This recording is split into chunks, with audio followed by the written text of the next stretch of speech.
अस्सलाम वालेकुम। आज हमारा CS 202 का लेक्चर नंबर 6 है और इसके अंदर जो हम लोग जो चीज़ें क्लियर करेंगे वो हमारे पास जो आगे के हमारे डेफिनेशंस और थोड़े से टैग्स रह गए थे वो देखेंगे। तो अभी हमारे पास जो चीज़ आ रही है वो है HTML ब्लॉक्स। HTML के ब्लॉक्स इनलाइन एलिमेंट्स भी साथ में से लिखा है कि HTML ब्लॉक्स कौन से एलिमेंट्स होते हैं और इनलाइन ब्लॉक्स कौन से एलिमेंट्स होते हैं। तो ब्लॉक एलिमेंट्स वो होते हैं जो एक न्यू लाइन से स्टार्ट होते हैं, जो ब्राउज़र पे हम जब भी देखें तो H1 PGUL टेबल के आपके पास ऑप्शन आ सकते हैं या फिर आपको लिखे हुए दे सकते हैं कि बताएं कि कौन से टैग्स हैं। तो इनलाइन क्या होते हैं, जो लाइन ब्रेक नहीं करते। और आगे जो डिव है वो ब्लॉक लेवल होती है, क्योंकि क्यों ये ब्लॉक लेवल होती है, क्योंकि जब भी हम डिव को यूज़ करते हैं तो ये एक लाइन ब्रेक करके जो अपना काम है नेक्स्ट जो अपना लिंक है उसको चलने देती है और टैग को चलने देती है। तो block level elements browser will display line break before and after it. पहले भी लाइन ब्रेक आती है इसके और इसके बाद भी जो है वो लाइन ब्रेक आती है। तो हम अभी जो है बॉयलर प्लेट अपनी बनाएंगे। तो हमारी बॉयलर प्लेट बन गई है। सॉरी, ऊपर मेरे से फिर इसमें मिस्टेक हो गई है। जब भी मैं इसको ओपन करती हूँ इसमें मेरा जो है ना हाथ कीबोर्ड के ऊपर जो है वो चलना ही शुरू हो जाता है। तो अभी हम अपनी कोडिंग स्टार्ट करते हैं। इसके अंदर हम लोग पहले डिव बनाएंगे एक, कि डिव होती क्या है। ये इसके ओपनिंग और क्लोजिंग टैग मैंने दोनों बना दिए हैं। और इसके अंदर हम लोग एक कोई भी लॉरम टेक्स्ट ले लेते हैं, जो मैं 20 ले रही हूँ। उसके बाद एक और डिव के अंदर हम लोग जो है वो डिव के बाद जो है एक और डिव बनाने की हम कोशिश करते हैं। इसको कॉपी कर लेती हूँ और इसके नीचे मैं पेस्ट कर देती हूँ। और इसको जो है हम लोग गो लाइव पे जाके जो है ना सर्वर पे देखते हैं कि कैसा शो हो रहा है। तो आप देखेंगे कि ये जो लाइन है उसमें छोड़ के आगे वाली जो लाइन है उसको खाली रखा हुआ है। उसके ऊपर नहीं आगे से इसने अगली डिव शुरू कर दी, यानी कि अगली लाइन पे लाइन ब्रेक करके शुरू किया। तो ये इसमें जो है ना वो डिफरेंस है कि ब्लॉक एलिमेंट्स लाइंस को जो है वो ब्रेक कर देते हैं और जो इन लाइन है वो लाइन को ब्रेक नहीं करते। उसके बाद एक स्पैन आ रहा है, is an in line element. Span क्या होता है कि ये एक इन लाइन एलिमेंट है और ये बिल्कुल भी नहीं छोड़ता लाइन को, और इसके जो एट्रीब्यूट्स हैं कोई भी रिक्वायर्ड एट्रीब्यूट नहीं है, लेकिन हम लोग इसको CSS में यूज़ कर सकते हैं। तो इसकी जगह पे जहाँ जहाँ हमने डिव लिखा था उस दोनों की जगह पे मैं सारी जगह स्पैन लिख दूँगी। तो मैंने अपनी डिव्स जो है वो अरेज कर दी हैं। एक जो है मैं लॉरम टेक्स्ट जो है अरेज कर दूँगी और मैं यहाँ पर सारा कुछ अरेज कर देती हूँ, क्योंकि जो है ना एक बहुत गंद डल गया इधर। अभी मैं पेन बना के उसके अंदर लॉरम लिख रही हूँ, तो मैं उसको लॉरम दे देती हूँ 10। और इस पेन के नीचे इसी को मैं बिल्कुल कॉपी करके इसी के नीचे इसी को पेस्ट कर दूँगी, ताकि आपको इनलाइन एलिमेंट्स की जो है वो समझ आ जाए। इसको कंट्रोल एस करेंगे और जाके देखेंगे तो ये सर्वर पे आप देखेंगे कि लॉरम एक खत्म हुआ है तो उसके आगे से ही दूसरा शुरू हो गया है, यानी कि ये इन लाइन है, इसने लाइन ब्रेक नहीं की। जो कि बाकी जो होते हैं ब्लॉक वो करते हैं। HTML लेआउट जो हम पीछे कर रहे हैं, डिव को यूज़ करते हुए हम लोग एलिमेंट्स को लेआउट्स दे सकते हैं। अब इसने ये सारा बनाया हुआ है। अभी मैं आपको ये कोड कॉपी करके जो है वो उसको रन करके दिखाऊंगी कि इसने क्या चीज़ बनाई हुई है, क्योंकि इतना सारा कोड जो इसका है हम लोग अगर बुक के बाहर से देखेंगे तो आपको बिल्कुल भी समझ नहीं आएगी, क्योंकि हम सिर्फ बुक को फॉलो कर रहे हैं। अगर मैं बाकी करूँगी तो मेरा HTML का ट्यूटोरियल हो जाएगा, ये CS 202 का लेक्चर नहीं होगा फिर। तो इसको मैंने कॉपी कर लिया है और मैं इसको बॉडी के अंदर आके जो है पेस्ट कर रही हूँ। समझ नहीं इसकी आ रही होगी फ़िलहाल, लेकिन इसको जो है हम लोग देखेंगे कि इसका जो है रिज़ल्ट कैसे। नीचे उसने कॉपीराइट दिया हुआ है, लेकिन इतना लंबा कोड फिर बता रही हूँ पेपर में नहीं आता, छोटे-छोटे कोड आते हैं। तो इसने एक डिव बनाई है हेडर की, ठीक है, उसके अंदर उसने सिटी गैलरी बताया। एक उसने डिव बनाई है नैव की, जिसके अंदर उसने 3 सिटीज़ के नाम दिए हैं। नेविगेशन बार होती है नैव, जो अभी तक हमने शायद यूज़ नहीं की। तो इसने ये नैव बनाए हैं, लंदन, पेरिस और टोक्यो। और उसके बाद लाइन ब्रेकर के लिए उसने ब्रेकर यूज़ किए हुए हैं। उसके बाद उसने एक सेक्शंस की आईडी बनाई है, उसमें लंदन उसने हेडिंग दी है और उसके पैराग्राफ के अंदर जो है उसको उसने एक्सप्लेन कर दिया है। नेक्स्ट उसने एक और पैराग्राफ बनाया स्टैंडिंग ऑन द रिवर। तो इसको जो है हम लोग थोड़ी सी क्लियर करके इसकी कोडिंग को करते हैं ताकि हमें समझ आए। बहुत गंडला हुआ है। तो यहाँ पे एक और उसने डिव बनाई है फुटर की, जिसके अंदर उसने कॉपीराइट्स यूज़ किए हैं। अब हम इसको जो है रन करके देखते हैं कि क्या शो इसने क्या बनाया है। तो अब देखेंगे इसने सिटी H1 जो ऊपर था, फिर उसके बाद जो 3 नेविगेशन बार्स थे हेडिंग्स, और उसके बाद पैराग्राफ में जिसकी डिटेल्स दी थी वो हैं। ये सिर्फ सिंपल कोडिंग थी। उसके नीचे इसने CSS की हुई है उसकी, ठीक है, पूरी स्टाइलिंग दी हुई है उसने। तो अब जब इसको स्टाइल को भी मैं इधर से कॉपी करके उसको पेस्ट करूँगी तो आप लोग देखेंगे कि इसकी स्टाइलिंग में जो है वो क्या चीज़ें जो हैं इसने यूज़ की हुई हैं। तो इसके लिए मैं ऊपर इस जो है स्टाइल टैग बना लूँगी। अगर मैं इसकी अपनी स्टाइलिंग दूँगी तो फिर वही बात है कि बुक से हट के फिर अब ये CSS का ट्यूटोरियल हो जाएगा। तो हम लोग इसकी भी जो CSS है उसको हम यूज़ करके देखेंगे। लेकिन देखिए हैशटैग मैंने यूज़ इसलिए करके दिखाया है क्योंकि पेपर में बार बार आईडी का पूछते हैं कि आईडी कैसे यूज़ करते हैं। तो हैशटैग हेडर को मैंने यूज़ किया, उसको मैंने कलर जो है वो अलग करके दे दिया। मैं उसको कहती हूँ कि येलो ग्रीन कलर दो उसको जाके। तो अब आप देखेंगे कि उसने हेडर को येलो ग्रीन कलर दे दिया है, लेकिन वही बात है कि हम इसको सारा स्टाइल मैं खुद नहीं करूँगी, हम लोग सारा बुक को फॉलो करेंगे। तो जो इसका बुक वाला कोड है इसको मैं कॉपी करूँगी और मैं इसको यहाँ पे लाके पेस्ट कर दूँगी। तो इसने बहुत ही गाने डाल दिया ये तो। अब कितना मैं कोड ठीक करूँगी, लेकिन इसको हम चला के देखते हैं कि देखिए इसकी सारी डिज़ाइनिंग ऐसे शो हो रही है हमें,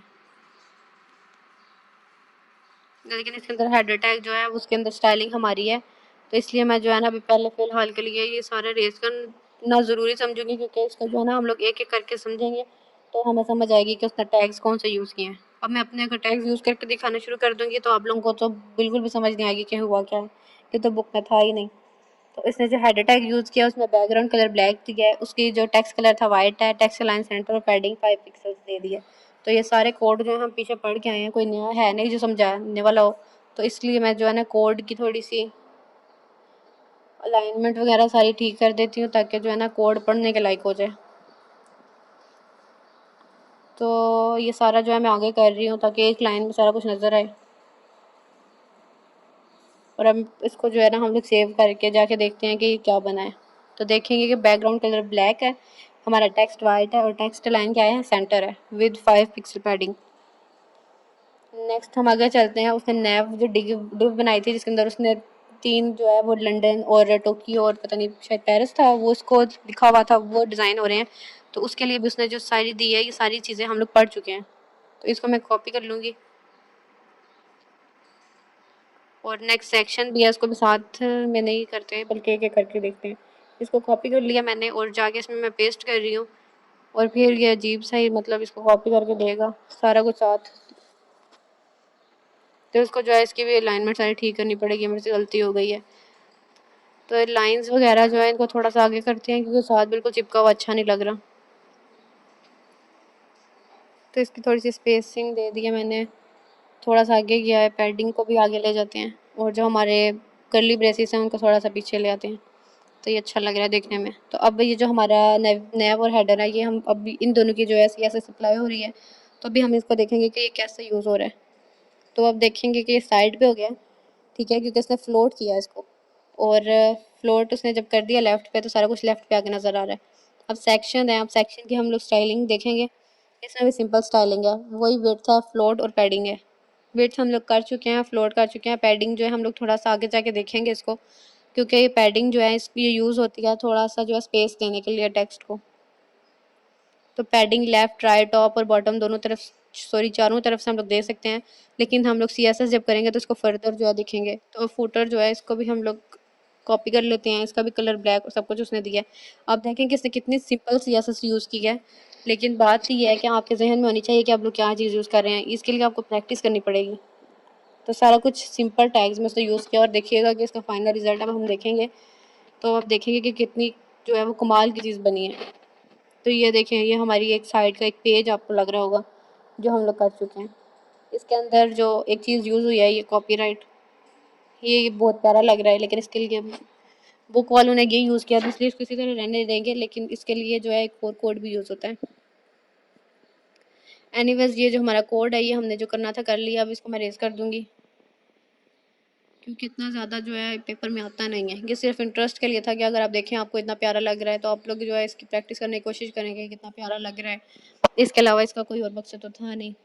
अब इसके अंदर फिर एक एरर नज़र आ रहा है मुझे, तो हम बॉयलर प्लेट नहीं बना लेते हैं। नेक्स्ट हम चलते हैं लेआउट यूजिंग टेबल्स। टेबल्स जो है वो एक बड़ी इंपॉर्टेंट चीज़ थी जो हम लोग पीछे वाले में कर रहे हैं लेक्चर में, अब हम दोबारा नहीं करेंगे। To embed another document within the current HTML iframe हम लोग यूज़ कर सकते हैं, लेकिन ये क्या करती है एक जैसे डॉक्यूमेंट, ये सारी जो आगे वाली हैं ये हम लोग पढ़ के आ चुके हैं पीछे, तो इसलिए इसकी मैं कोडिंग बिल्कुल नहीं कर रही। HTML फॉर्म्स जो सबसे ज़्यादा इसमें से असाइनमेंट्स आती रही हैं और ये सबसे इंपॉर्टेंट टॉपिक है। तो हम लोग क्या करते हैं कि यूज़र से इनपुट लेने के लिए उसको यूज़ करते हैं। फॉर्म के लिए फॉर्म टैग यूज़ होता है, इसके एलिमेंट्स क्या हैं कि हम लोग इसके अंदर check boxes, radio button, submit button यानी कि सबमिट करने के लिए जो बटन लगता है वो, ये सारी चीज़ें हम लोग यूज़ करते हैं। तो ये जो फॉर्म वाला काम है ये बहुत इंपॉर्टेंट है CS202 में। ये आपको कह सकते हैं आपको बटन बना के देंगे तो कहेंगे आप हमें बटन का कोड लिख के दें। मेरी दफ़ा भी ये क्वेश्चन आया था कि उन्होंने मुझे बटन बना के दिया था और उन्होंने कहा था कि ये जो बटन है सबमिट का, ये हमें आप बना के दें कि आपने सबमिट का बटन कैसे बनाया था। तो इसके अंदर उसने बताया कि सारे एट्रीब्यूट्स वगैरह हैं, तो ये अभी हम लोग देखेंगे इसको कोड करके। फॉर्म के लिए फॉर्म ही यूज़ करेंगे हम लोग टैग। एक्शन के अंदर अभी हमारे पास कोई फाइल है नहीं जहाँ पे हमने एक्शन देना है, तो उसके लिए हम यहाँ कुछ भी लिख देंगे, जैसे मैंने अब हैश डाल दिए। तो फॉर्म के अंदर जो हमारे पास चीज़ें आ रही हैं, इसके अंदर मैं गेट भी लिख सकती हूँ कि आपने अगर चीज़ लेनी है उनसे, तो है यहाँ पे कुछ भी लिख सकते हैं, हमारे पास कुछ है जो नहीं। तो इनपुट टैग यूज़ होता है। इनपुट का क्या मतलब होता है कि हमने अगले यानी यूज़र से कोई चीज़ लेनी है, टाइप हम लोगों ने टेक्स्ट रखी है कि वो हमें टेक्स्ट लिख के दे, ठीक है। तो इनपुट टाइप टेक्स्ट रख दिया मैंने, और उसके बाद मैं टेक्स्ट की जगह पे से इनपुट क्या लूँ यूज़र से, मैं उसको कहती हूँ कि अपना नाम लिख के मुझे दो, ठीक है। तो मैं उसके लिए जो है ना इनपुट टेक्स्ट के बाद जो है नेम लिख देती हूँ। तो इसको जो है हम कंट्रोल एस करते हैं और लाइव सर्वर पे जाकर देखते हैं कि हमें क्या रिजल्ट शो करता है। तो अब देखेंगे कि एक हमें बना के दे दिया बॉक्स और आगे नेम लिखे हैं, लेकिन नेम पीछे लिखेंगे तो हम एक अच्छा रिजल्ट हमें शो करेगा। तो अभी हम देखेंगे तो नेम पीछे है, इसके अंदर थोड़ी सी स्पेस डाल देते हैं। तो ये स्पेस भी हमने डाल दी और ये ऐसे हो गया। इसको भी हम इस तरह भी यूज़ कर सकते हैं, ठीक है, लेकिन इसके अंदर हम वैल्यू देंगे ना, तो ये हमें चेक उस बॉक्स के अंदर लिखा हुआ नजर आएगा, लेकिन इतना जो है कॉम्प्लेक्स नहीं करना। अगर रेडियो बटन्स हैं और चेक बॉक्सेस वगैरह हैं और इनपुट वगैरह, ये भी हम लोग जो है ना इनको अप्लाई करके देखते हैं कि ये क्या चीज़ें हैं। अभी हम चलते हैं दोबारा अपने वी एस कोड पे और इसकी जो है ना कोडिंग करके देखते हैं। अभी मैं इसके आगे एक और इनपुट लिख देती हूँ ताकि हमारा अच्छा फॉर्म बने। उसके लिए मैं उसको कहती हूँ कि अपना फादर नेम मुझे बता दो, तो एन कैपिटल डाल लेते हैं, फिर इनपुट टाइप और टेक्स्ट। ये सारा कोड मैं इतना लंबा जो है ना लिख के इसलिए बता रही हूँ क्योंकि आपको जो पेपर है इतना लंबा नहीं आएगा, लेकिन कंसेप्ट क्लियर करना एक इम्पॉर्टेंट चीज़ है। तो सिर्फ उसके लिए जो है ना ये सारा कुछ लिखना पड़ रहा है मुझे। नहीं तो पेपर आएगा तो इतना लंबा वो कोड नहीं देंगे, आप लोग पेपर दे के आएंगे तो आपको हंसी आएगी अगर आपके कॉन्सेप्ट क्लियर होंगे। तो इनपुट टाइप पहले टेक्स्ट थी, अब हमने टेक्स्ट नहीं लिखना। अब हम लोग इसके अंदर इसको कह रहे हैं कि आप ऐसे करें कि हमें चेक बॉक्स बना के दें। Check box I don't think कि बुक में है, लेकिन हम चेक बॉक्स जो है वो बना के देखेंगे कि चेक बॉक्स क्या होता है। इसके आगे हम लोग इसका एक वैल्यू देंगे और वैल्यू के अंदर मैं इसको कहूँगी मेल, और मेल जो है वो चेकड होना चाहिए। चेकड मैं क्यों लिख रही हूँ, क्योंकि अगर चेकड में लिखूँगी तो वो पहले से जो एक टिक है वो लगी हुई नज़र आएगी, ठीक है। और इसी को मैं कॉपी करके नीचे पेस्ट कर दूँगी और नीचे जो मैं पेस्ट किया उसमें से मैं चेकड को रेज कर दूँगी और यहाँ पे अब मैं लिख दूँगी फीमेल। फीमेल एम डालना था, सॉरी। ऊपर जो मेल है उसका एम जो है वो कैपिटल कर देती हूँ। तो देखते हैं अब हमारा जो है वो क्या नज़र आता है। इसके शुरू में मेल और फीमेल जो है वो मैं लिख देती हूँ जो हमें नज़र आएगा, क्योंकि ये तो हमने वैल्यू दी है ना, तो जो नज़र आएगा वो हमें टैग्स के बाहर वाली चीज़ है। तो डॉक्यूमेंट में जाके आप देखेंगे कि मेल और फीमेल है, जैसे मैंने पहले कहा था चेक्ड, तो पहले से उसने एक जो मेल है वो चेक्ड रखा हुआ है। अगर डबल क्लिक करेंगे तो ये रेज हो जाएंगे, लेकिन ये हमारी बुक में अभी तक जो है उसने बताया नहीं हुआ। इसके अंदर मैं लाइन ब्रेक्स डाल देती हूँ, ब्रेकर्स का यूज़ कर रही हूँ मैं बी आर से। तो ये देखेंगे कि इसका थोड़ा सा अलग अलग लाइन्स पे शो हो रहा है, तो ये अच्छा लग रहा है। मैं 2 लाइन ब्रेकर्स डालूंगी अब, ताकि देखने में भी तो अच्छा लगे, ये सिर्फ कोड ही तो नहीं ना करना हमने।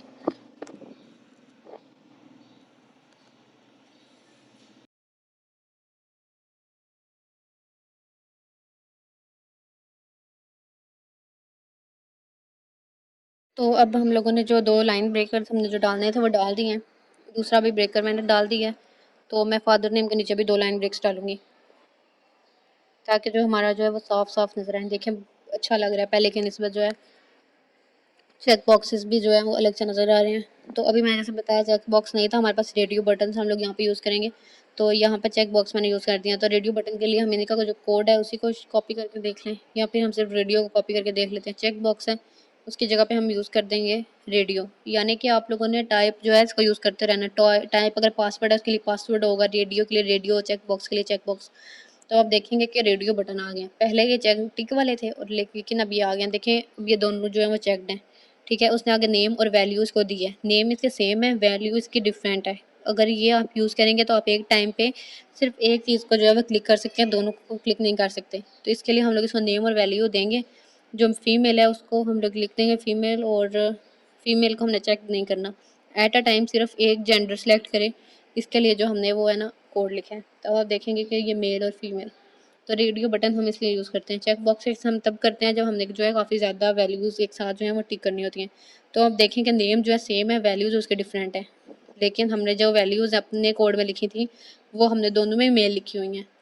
तो रेडियो बटन्स का ये फ़ायदा है कि आप लोग जो है इसको यूज़ करते हुए एक टाइम पे एक चीज़ को सिलेक्ट कर सकते हैं। जबकि यहाँ पे फीमेल था और मैंने वहाँ पे मेल लिखा हुआ है, तो अगर चेक बॉक्स यहाँ पे होते तो हम दोनों को ही जो है वो फिल कर सकते थे। लेकिन अगर हमने ये देखिए अब दोनों को डिफरेंट दे दिया है, तब भी हम एक टाइम पे सिर्फ एक को ही क्लिक कर सकते हैं, क्योंकि एक टाइम पे 2 जेंडर तो कोई रख नहीं सकता।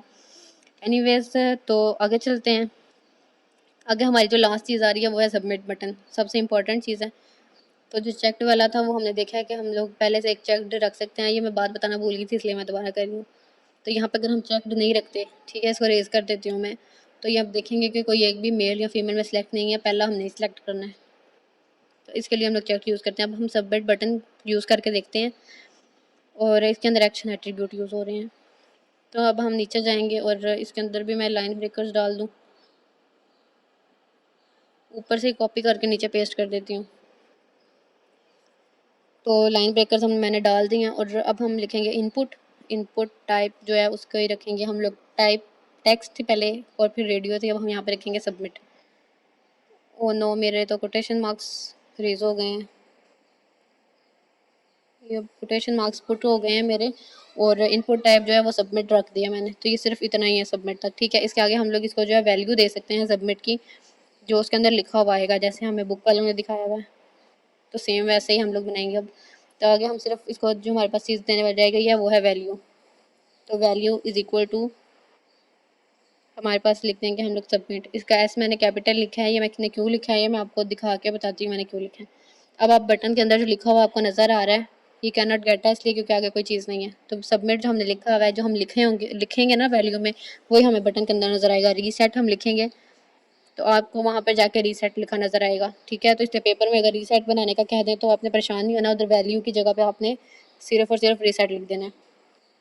तो वो यह कहते हैं कि फॉर्म को सबमिट करने के लिए एक्शन एट्रीब्यूट यूज़ करते हैं। अगर हमें किसी सर्वर को सेंड करना है तो इसके लिए हम लोग सबमिट बटन को यूज़ करते हैं, और वो किसी वेब सर्वर के पास जाके वो डाटा जो है हमारा कलेक्ट हो जाता है या फिर उनको सबमिट हो जाता है, जैसे हम लोग फॉर्म्स वगैरह फिल करते हैं। उसके बाद हम लोग गेट और पोस्ट को यूज़ कब करते हैं, ये शॉर्ट क्वेश्चन है। जब हम लोगों ने सबमिशन इज पैसिव और without sensitive information use this method sorry. तो गेट को हम लोग कब यूज़ करते हैं, जब हमारे पास सेंसिटिव इन्फॉर्मेशन नहीं होती, और हम पोस्ट को उस टाइम यूज़ करते हैं जब हमारे पास अपडेट डाटा होता है ये, और हमारे पास सेंसिटिव इन्फॉर्मेशन होती है। नेम एट्रीब्यूट है जो हम लोग पीछे यूज़ करके आ गए हैं, तो इसलिए इसको दोबारा यूज़ नहीं करना। फील्ड सेट क्या होता है, फील्ड सेट का जो काम है इसका देखें, उसने लिखा है कि groups related data in a form, यानी कि एक जो डाटा है उसको सारे को कलेक्ट कर देता है। एक डब्बा कह दें और उसी के अंदर जो है सारा कुछ जो है हमारा फॉर्म का डला हुआ हमें नज़र आता है। तभी हम चलते हैं अपने VS कोड पे और उसके ऊपर हम लोग फील्ड सेट लगाते हैं जो हमने अपना फॉर्म बनाया उसी पे। तो फॉर्म है, फॉर्म के नीचे मैं एक बना रही हूँ फील्ड सेट। तो जो एंडिंग टैग है उसको मैं अपने फॉर्म के सबसे एंड पे जाके जो है ना वो पेस्ट करूँगी। तो एक ब्रेकर मैं सबमिट का रेज कर रही हूँ और सॉरी रीसेट वाले बटन के नीचे मैं फील्ड सेट लगा रही हूँ। तो देखिए हमारे पास ये एक जो है वो बॉक्स बना हुआ नज़र आ रहा है, जैसे मैंने कहा था कि एक डब्बे के अंदर हम एक चीज़ सारी बंद कर रहे हैं। तो ये सारा कुछ वो था। आगे हमारे पास आ रहा है HTML कलर्स क्या होते हैं, रेड ग्रीन ब्लू RGB आपको ऑप्शन आ सकता है, और यहाँ पे शॉर्ट क्वेश्चन भी आ सकता है। तो कलर्स हमारे पास हेक्साडेसिमल हैं, ठीक है। उसके लिए हैशटैग RGB में RGB, पहला कलर रेड, दूसरा ग्रीन और तीसरा ब्लू। इसकी टेंशन नहीं लेनी, सिर्फ इसके एब्रिविएशन याद रखनी है, पेपर में कहीं नहीं आते। MCQ के लिए पूछ सकते हैं कि कलर नेम में 140 स्टैंडर्ड कलर नेम्स हैं और 0 to 255 हमारे पास जो हैं वो HTML कलर जो हैं वो अवेलेबल हैं, और more than 16 million of colour जो हम लोग HTML में यूज़ कर सकते हैं। लेकिन आपने इसके लिए परेशान नहीं होना है, ये देखें 256 को आपस में मल्टीप्लाई कर देना है बस। आगे आ रहा है HTML हेड, जो हम लोग ऑलरेडी पहले एक बार शायद पढ़ रहे हैं। तो इसमें क्या होते हैं कि हेड के अंदर हम लोग मेटा डाटा यूज़ करते हैं। मेटा डाटा में स्टाइल आ जाता है, स्टाइल टैग मेटा स्क्रिप्ट जो है हम लोग जब जावा स्क्रिप्ट करेंगे यानी JS, तो अब हम यूज़ करेंगे और बेस भी उसी टाइम यूज़ करके देखेंगे। तो HTML और बॉडी को हम ओमिट नहीं कर सकते। वो कहता है ऊपर इसमें लिखा है कि आप इसको HTML5 में ओमिट कर सकते हैं, लेकिन आप खुद सोचें कि अगर हम बॉडी टैग को रेज कर देते हैं तो हमारी कोड की कोई सेंस नहीं बनती, हेड कहीं जा रहा है बॉडी कहीं जा रही है। तो ये जो HTML है ये हमारा बॉडी का डॉक्यूमेंट रूट है, ठीक है। आपने याद रखना ऑप्शन आ सकता है डॉक्यूमेंट रूट HTML है जो हमारा टैग है। तो वो कहता है कि इट्स अ गुड प्रैक्टिस कि आप लोग HTML और बॉडी का टैग को ओमिट ना करें। क्यों? क्योंकि ये E9 में ब्राउज़र जो ओल्डर थे, जिनके पास अभी भी पुराने ब्राउज़र हैं, वो उसके अंदर जो है एरर डला सकता है। ओमिटिंग हेड को भी हम रिमूव नहीं कर सकते, ठीक है। बाय डिफ़ॉल्ट अगर आप कर भी देते हैं तो बाय डिफ़ॉल्ट वो खुद बना देता है, लेकिन आप इसको भी यूज़ करें, लाजमी तौर पे हर कुछ इसी को यूज़ करें। उसके बाद क्या आता है, टाइटल जो है वो ब्राउज़र का टूल बार है, और मैं यहाँ पर आ गई हूँ। ये देखें, ये टाइटल है हमारा। जो title is equal to document है जो हमें बाय शो होता है। एक दफ़ा मैंने ये करके भी पिछले लेक्चर्स में दिखाया था। स्टाइल हम कर चुके हैं। लिंक क्या चीज़ है, आपको एक बात तो आगे जाके पढ़ने को मिलेगी कि जो CSS है उसकी 3 टाइप्स हैं। इनलाइन है, एक एक्सटर्नल है और एक इंटरनल है। हमने अभी तक जो की है वो इंटरनल थी और इनलाइन थी। तो ये जो लिंक हम यूज़ करते हैं, स्टाइल, href वगैरह, ये आपको कोड जो है CSS जब हम स्टार्ट करेंगे तो आपको ये कोड रटना पड़ेगा, क्योंकि वो कह सकता है कि जो एक्सटर्नल CSS है उसके लिए जो है एक लिंक जो यूज़ करते हैं वो लिख के दिखाएं। तो ये हमारी जो है हम लोग एक्सटर्नल CSS के लिए यूज़ करते हैं, क्योंकि हमारी CSS की 3 फॉर्म है। तो ये अलग से एक फ़ाइल बनती है CSS की, और उसके अंदर हम जाके स्टाइल करते हैं जो हम लोगों ने पहले हेड स्टाइल में बना के किया था। मेटा एलिमेंट्स हम कब यूज़ करते हैं, जब हमने अपने कोड के अंदर ऑथर का नाम शो करना है, उसकी एज या उसकी डिस्क्रिप्शन वगैरह यूज़ करनी है। ये UTF-8 वगैरह भी जो है ये आगे जाके भी हम पढ़ेंगे। स्क्रिप्ट मैंने पहले बताया कि ये जावास्क्रिप्ट वगैरह के जो फंक्शंस हैं उसके लिए यूज़ होती है, और जो बेस है ये target for all the relative URL in the page के लिए यूज़ होती है। उसके बाद HTML एंटिटीज़ एंड सिंबल्स हैं। HTML एंटिटीज़ क्या हैं, यानी कि जो हम लेस देन और ग्रेटर देन के साइंस यूज़ करते हैं। वो कहता है कि हो सकता है कि कुछ जो है वो हमारे पास जो टूल्स हैं वो इसको यूज़ ना करते हों, ठीक है। तो आप लोग इसके लिए जो है ये सारी एंटिटीज़ को यूज़ करते हैं। आप देखिए उसने कितना बड़ा ये लिखा हुआ है कि आप एक साइन डालने के लिए सारा कुछ यूज़ करें। लेकिन बात ये क्या है कि इसको जो है ना याद रखने की इतना खास ज़रूरत नहीं है, ये पेपर में नहीं आता। नॉन ब्रेकिंग स्पेस के लिए NBSP यूज़ कर सकते हैं आप।